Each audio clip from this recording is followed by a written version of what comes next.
Hey, everybody. Mark and I have over 20 years of experience as therapists and as addicts in long term successful recovery.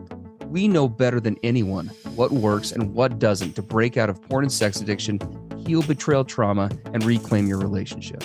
And we've poured all of our personal and professional recovery and healing experience into a first of its kind program for addicts, spouses, and couples. We call it Dare to Connect. At least 4 times every week, we engage with you in real time, in the trenches, giving you the knowledge and the tools to take back your life and relationship. Whatever else you've done on your journey for healing and recovery, you've never done anything like this. Mark and I, we've made all the mistakes, so you don't have to. Don't reinvent the wheel. We all know tomorrow never comes. Look, don't wait one more day to change. Claim your free 2-week trial today at daretoconnectnow.com.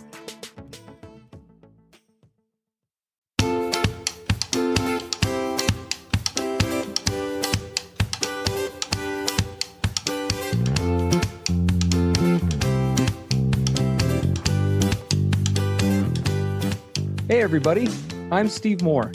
And I'm Mark Castleman. We know the pain and heartbreak of porn and sex addiction.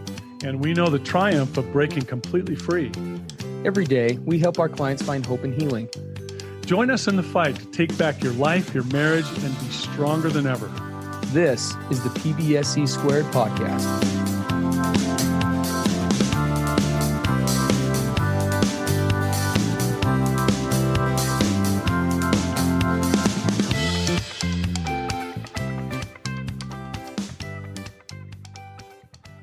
Hey everyone, Mark and Steve on the PBSE podcast, episode 237. My addict partner was doing well in recovery. Then the lies started again. I'm crushed. How do I come back from this? Yeah, boy, oh boy, was this one all too familiar. Not just from our work over, a couple of decades as counselors in this, but from our own personal experiences, quite frankly. I mean, Steve, how many times did you and I, in really legitimate, genuine efforts at recovery, somehow life gets hard, the relationship starts to break down, old insecurities come back, and what does the old addict brain do? It wants to default back to lying. It's to be back to hiding or wearing masks or not being genuine, right? Yeah, too often it does feel like 2 steps forward, 1 step backward. It really does. Oh. So here's what this partner writes into us. It's been a while since I've written in. My partner and I are now 12 months into our journey, and we have been doing really well for the most part. I had been feeling like I was really getting on top of my betrayal and processing everything that happened. I felt as though my partner was also doing well. We had been communicating well, and he had stopped masturbating and looking at porn and speaking to other women. I felt like my partner and I were really coming back to a place where I could trust him again. That was up until yesterday. We had our second polygraph test to verify the last 12 months, and he failed. He sat in the room with the therapist and I and said over and over again that he had nothing to hide and that the test was wrong. Eventually, he let the lies come out. Non-disclosures, contacting an ex-partner on one occasion, looking up ex-partners online. I won't go into every detail. And I will admit that compared to the initial betrayal, these things are small in comparison. But why do they feel so big to me? I feel like the wound I had been so close to healing has been ripped wide open again. And all the pain from the initial betrayal is as raw as it was in the beginning. I know that these things are, quote, slips and not a full relapse, but it hurts the same as if it was. To make it worse, my partner has now decided that he doesn't trust our current therapist and is seeking another therapist who doesn't specialize in addiction of any kind. To be truthful, I don't even know what questions I'm trying to ask here. I feel lost, scared, and completely shattered. I feel like I'm back at square one. How do I come back from this? How do I get past the lies? I'm sure I'm not the first person to be in this situation, nor will I be the last. Well, and that last line, I think, of the submission is a good segue because I think to my clinic, right? I think to my clients, and Mark and I, we talk about this all the time. If I had to pick like a top 3 recovery related discussions that I have with clients across the board, this is on the top 3 list, probably. Mm-hmm. I mean, it's just because it is so prevalent for both the addict and the partner in one way, shape, or another, right? When we're talking about either side of recovery or the coupleship recovery, right? Any of those dimensions, there are these processes where we make these gains, we make these pass forward, and then for a variety of reasons, something else comes up and it causes us to doubt the process in one way, shape, or another.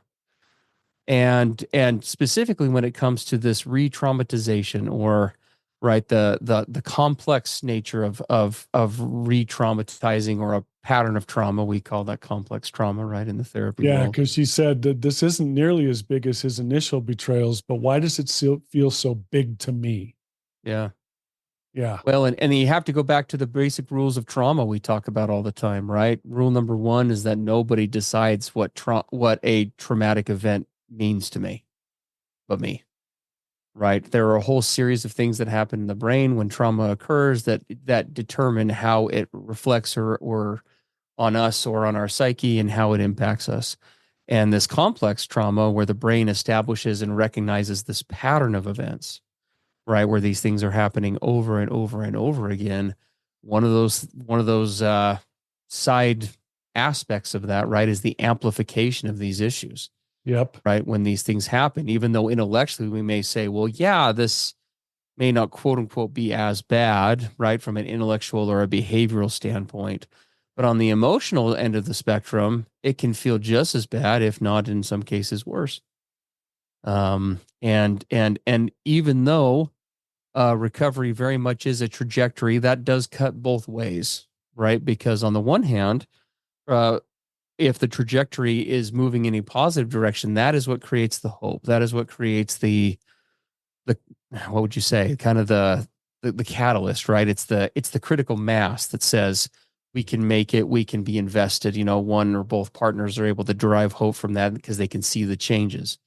But when that trajectory changes and something like this happens, it can be very difficult to maintain that hope.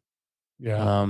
Right. And, Especially I think of when there's a duplicitous nature, or when there's this truth dynamic of betrayal. I think that's probably where we see some of that, the most severely.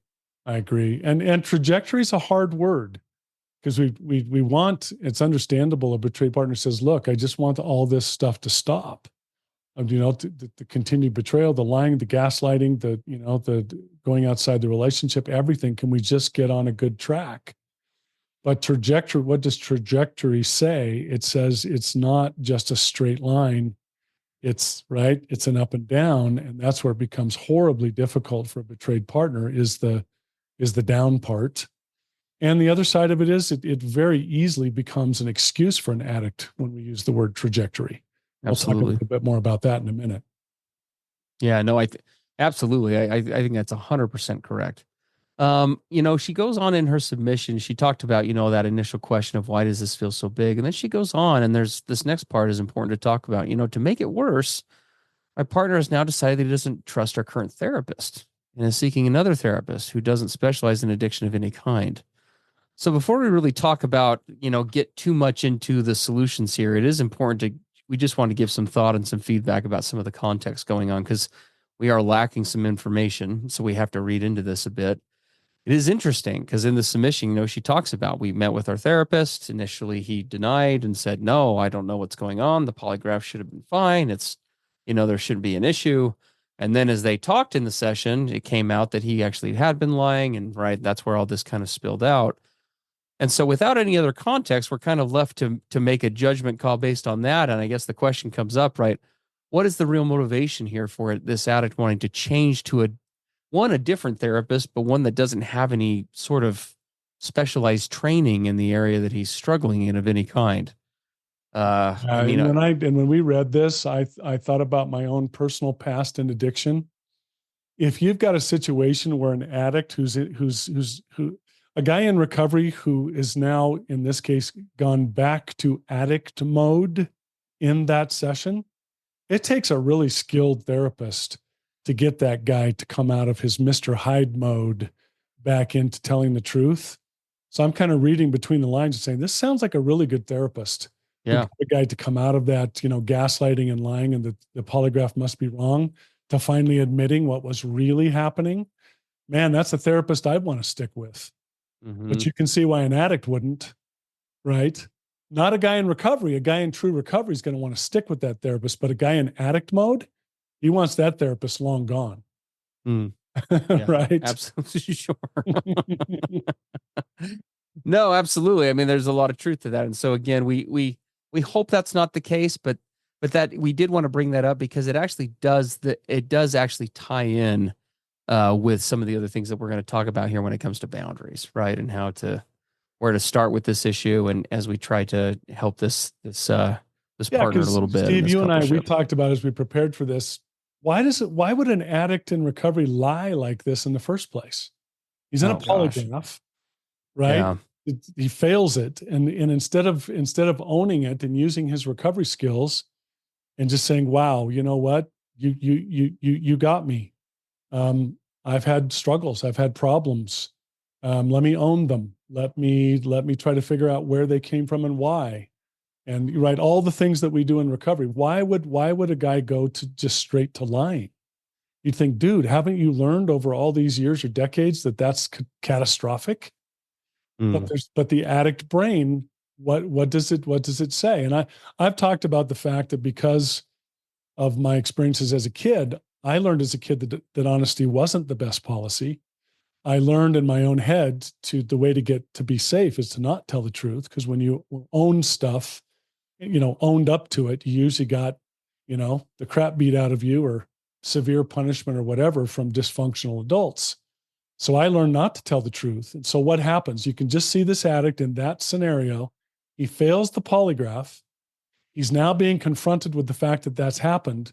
And what does his scared, freaking out, panicking, right, go to safety brain do? Yeah. I call it run home to mama. I'm going to lie, because that's how I learned to be safe when I was younger. When confronted with consequences, you try to lie your way out of it, gaslight your way out of it. Well, and speaking to my experience, because yours and mine do differ a little bit here, that's kind of what adds to the richness of the answer. For me, I remember when I when this would happen, whether it was surrounding issues of addiction or just lying in general, for me, what would oftentimes govern this was it made it way more real for me when I admitted it.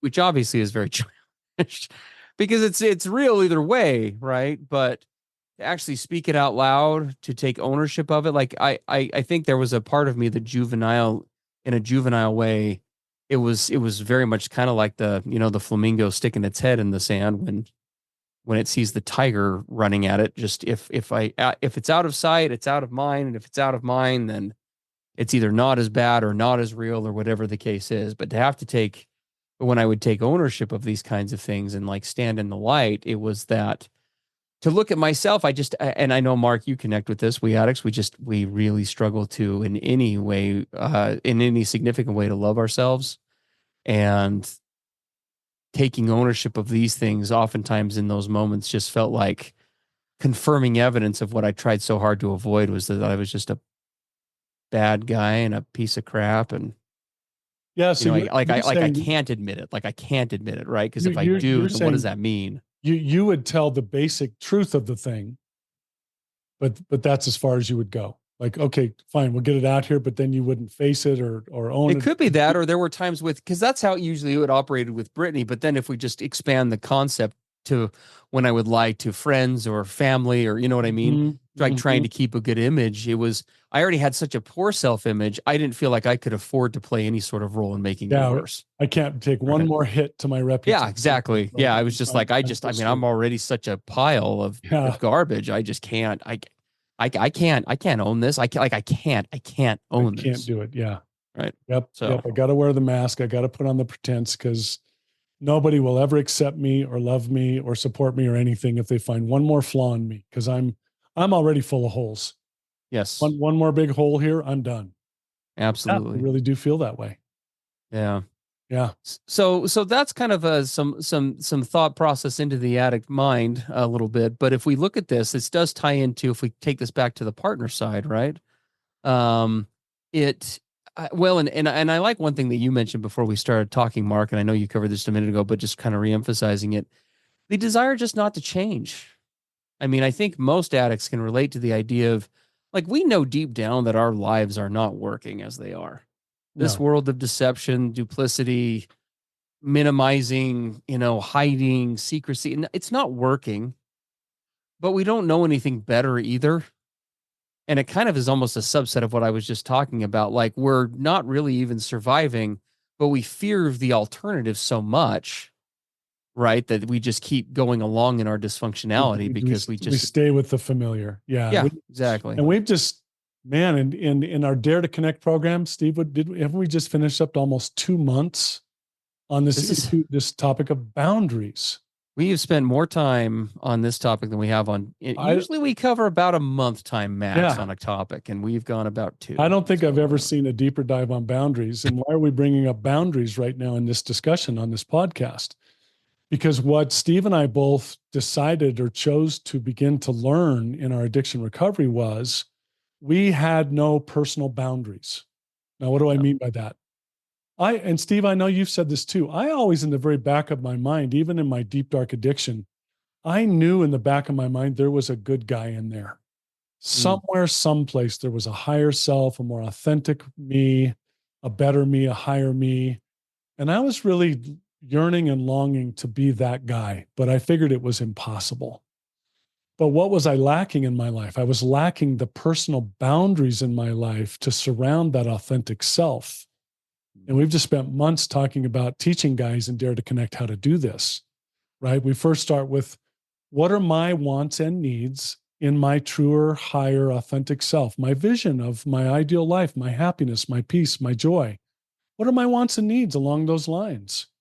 And how can I now place boundaries around myself so that when I start to do addictive or defensive or angry or stoic or whatever kind of crap that takes me out of my authentic self, how can I establish boundaries to keep me in that authentic place? And if I violate those personal boundaries I have, what are the outcomes or the consequences I'll put on myself to get myself back on that authentic path? That's what this guy's not doing. He's going to old strategies to, quote, stay safe or to please others or to be well thought of. He's going into the old behaviors. He needs to determine what his wants and needs are for his higher authentic self and how to put boundaries on himself to keep on that path. And if he finds himself straying off of it, he has outcomes or consequences to bring him right back. I never had that in my addiction. It was a free for all to old behaviors. Yeah. Well, and I think adding to that, I mean, now that we're talking about boundaries, let's talk about, what does a partner do, right? Because I know that was kind of the original question. Like, Yeah. where do I go? What do I do? Well, number one, and we'll just start with this therapist question since we're already on it, right? There needs to be a real serious discussion about the why. If we're talking wants and needs, what are the wants and needs of therapy, for example, in this coupleship? Right? Because one of the wants and needs that I hope that both people in a partnership who are serious about this process is going to be accurate accountability and somebody who is able to call us out on our crap. Yeah. Which, by all accounts, it sounds like this is exactly what this therapist did. Yeah. And now it sounds like this guy in his addict mind wants to go to somebody who's going to tell him what he wants to hear, not what he needs to hear. Exactly. Yeah. And that's why I think that discussion needs to happen, because as we've been talking about in Dare to Connect, obviously the highest goal here is where we collaborate in boundary setting and holding as a coupleship. That's where we want to shoot for. That's where we want to go. That's what we're all aiming for. But the reality is, in this process, whether it's at the beginning or when there are setbacks or when one partner is less engaged for whatever reason, that's where personal boundaries become especially important. Now, personal boundaries are a requirement for doing coupleship boundaries. And again, we'd love to have you come join Dare to Connect, daretoconnectnow.com, if you want to grab a quick 2-week free trial to take a look at that, because we talked about all of that stuff for the last several weeks in terms of, those are required catalysts for setting coupleship boundaries, but they're also critical as a fallback position or if couples collaboration breaks down. right? If my partner is no longer acting as what would you call them, a fair dealer or a fair broker in this process, and they're no longer keeping those boundaries that we've set, and they're not willing to abide by or follow through with the vision that we've set until we can make changes there or redevelop out the trust or make, whatever needs to be done. The other component of this that needs to happen is, well, now I need to go back to my own individual needs and wants when it comes to safety, when it comes to what I'm looking for in a relationship, when it comes to what I'm looking for in my own recovery. And I need to look at that, and as well as my attached consequences to that, and say, well, what needs to happen? My partner is no longer championing safety with me, right? They're no longer collaborating on a transparency level. And it sounds like maybe they're stopping the collaboration now, possibly on a therapeutic level, by finding somebody that they're just wanting. So now we need to have a real straight discussion about what are the real goals and objectives of therapy. What are you wanting? What is he wanting? And if needed, you may need to fall to your boundaries of saying, look, I mean, you get to do you and you need to do you, but I need to do me. And if I'm going to stay in this partnership, right, here is what I need to see when it comes to the therapy process. Well, and what happens too often, Steve, we see, and I tried to do this early on. We see too many couples, an addict trying to get into recovery, a betrayed partner trying to heal. They'll try to jump right to coupleship work, therapy, coupleship goals to solve all the issues. You can't. Yes. You have to start with your individual wants and needs, matching those up to boundaries and consequences. And then you bring that authentic boundaried self, each of you, to the coupleship to collaborate. Yes. So in this gal, legitimately, I mean, our heart just breaks our hearts when she says, I feel like I'm starting at square one. Mm-hmm. It does feel like that. We would lovingly invite her to consider the fact that she will never start at square one.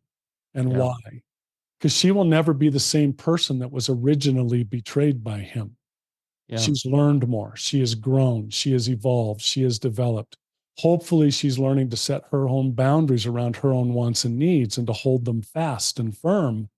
So no matter what happens going forward in the future, she will never be the same person that she was when she was originally crushed and betrayed. And it's important that she remember that. Is it hard, crazy, painful, horrible, and awful? Yes.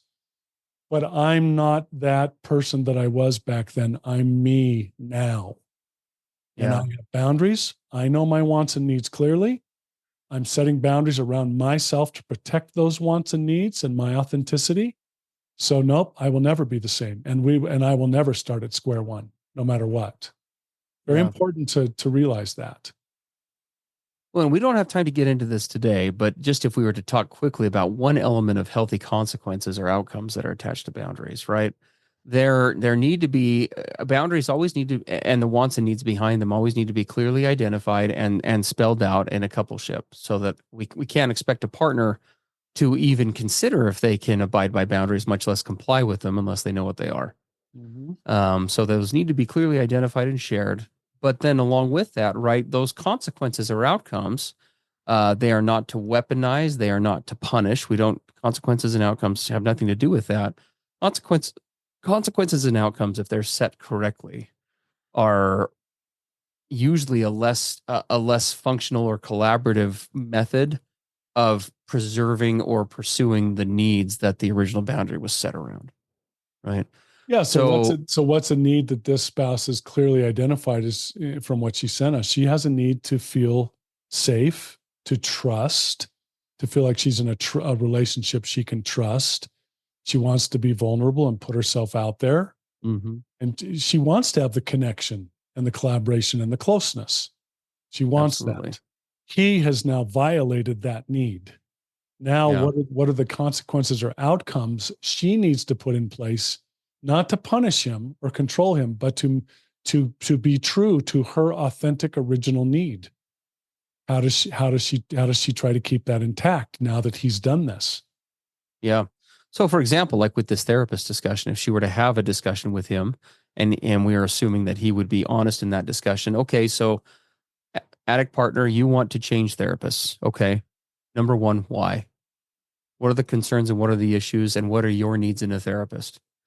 then the partner is also going to need to map those out, right? If we're revisiting this is what I need in a therapist. These are the qualities, these are the attributes, these are the whatever, right? And hopefully the idea is that if both people are honest brokers, we can come together and collaborate on that.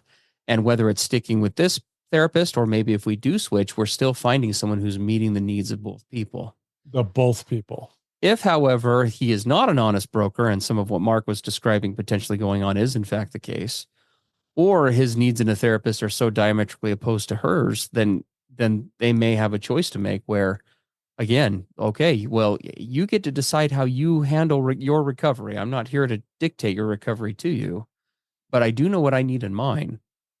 And if I'm going to be getting professional help or if I'm going to engage with you on a couples level in professional help, I need to be hitting this certain bar when it comes to that help. So, you may be doing therapy on your own with this new therapist if that's the case. Because I still need to have the qualifications, the expertise, right? Somebody who's going to call me out on my stuff and us on our stuff. That's what I need. And so that's how that process would work, right? That's the fall. Again, it's not ideal because it isn't collaborative, right? But it's a great starting point for where this partner is. And hopefully that is a good starting point for her in terms of not feeling powerless, not feeling like she's in this place of hopelessness. This is hopefully giving her a place to be able to advocate for herself and say, look, I'm not going to try to run your recovery, but you're not going to try to run mine either. And I'm going to advocate and explore my needs, share them with you. And I hope that you'll join me in the process because I want this marriage to work. But if you're not willing to come along or to seek what's best for the partnership, if we have one partner who is consistently responding that way, it's not just an initial reaction or initial whatever, but if that's consistently happening, that becomes very telling for the trajectory of the relationship as a whole, right? And where we're actually heading. And she has the right and obligation to openly express what this lying means to her. The fact that he failed the polygraph and then lied about it. How does that impact her? Right? So she needs to honestly express, here are the wants and needs that I have coming to this relationship. What you have just decided to do has violated those wants and needs severely. Though they are not being met in this relationship because of the choices you have made. And so I will now need to take other steps to have those wants and needs met with regard to trust, honesty, feeling safe. Here are the things I am going to need to do on my side in order for those wants and needs to be met because you're not meeting them. So she may decide, we need to take space now. The ways that we were coming together, maybe intimately, not just sex, but intimate conversations, different kinds of connection and communication. I'm feeling like I need to put those on hold now because there has been a serious breach of trust in this relationship. While you go and figure out your stuff and what you need to do to become honest and straightforward. And I will be doing these things on my side for me to feel safe while we're each working on that. Mm-hmm. And I hope that we can come back together and start to collaborate and build that trust again. But here's what it looks like right now. Yeah. That's what she starts doing on her side. Absolutely. Boundaries serve so many purposes in relationships. And one of the key critical elements is they do serve as a fallback when things become difficult, because inevitably they do, right? As part of this process. And it's not always because somebody's lying or being deceptive. Oftentimes it's simply because fear comes out, trauma comes out. We're learning new skill sets that we blunder and we screw up because they're new to us, or, there's all sorts of reasons why we have setbacks. And boundaries form a huge part of the structure that keep this thing going so that we don't go back to a place of having a lapse or a relapse or a slip up, having to become not just a reset in his sobriety, but like a reset for the coupleship. Right. That's how we get back together. Yeah. Because what have we hopefully said as a coupleship? Hey, I've done my individual wants and needs work. I know who I am, or I'm learning that. I'm becoming more authentic in my life. You've been doing the same thing. How about we come together as two individuals who've done all that work, and we now start to talk about our joint vision as a coupleship? What does that dream look like as two increasingly healthy people come together to collaborate? And you get your joint vision and the wants and needs that you have as a coupleship, and you put that together. but you also have in place, what happens if we find one or both of us getting off the track of this ideal vision in life forward for each of us? What if one or both starts to go back to old habits? What if you, for example, go back to not being honest? What are we then going to do? Let's talk about that. Let's put these boundaries in place. And if that happens, here's what we agree we'll each do, right? We'll go back to our opposite individual sides. We'll do our work, and we'll come back together to see if we can get back on track as a coupleship. That's what boundaries are designed to do. They're not to punish or be punitive or control. It's just to say, we have a vision. We're heading towards that vision as individuals and a couple. If we start to get off track, here's what we'll do to get back on track, right? I hope everyone listening is hearing the collaboration in that. It's far different than what you'll hear boundaries are out there in much of the culture. Yeah, absolutely. Absolutely. Well, guys, thank you for letting us, as always, come into your home for a brief land into your coupleships, into your recovery world for a couple of minutes each week. We really appreciate all of you and the submissions. We encourage you guys to keep the submissions coming. We're starting to catch up on our submissions now. They always tend to, they go down during the summertime because we know everybody's busy with things, and then they always peak way up as summer ends and the end of the year starts. So we love answering questions. We are catching up a bit, but obviously we can only do so much here in this particular forum. Please, if you like what you hear on the podcast, we hope you'll consider joining the Dare to Connect program for addict spouses and couples. Between the hours and hours, the over 30 or 40 hours or whatever it is of content a week, 4 groups a week for all of you, or 5 groups, excuse me, to be participating in, advanced courses for those who've been in the program for some time, and more being added every day for the cost of a couple of therapy sessions. It's pretty hard to go wrong here. We've got lots of new features that we have in the works that we're planning to roll out as well. We'll talk about those another day, but we hope that you'll come and give that a shot. You can grab a 2-week free trial for that at daretoconnectnow.com. If you just click up on the sign up button up at the top right-hand corner of the screen, we can do that for you.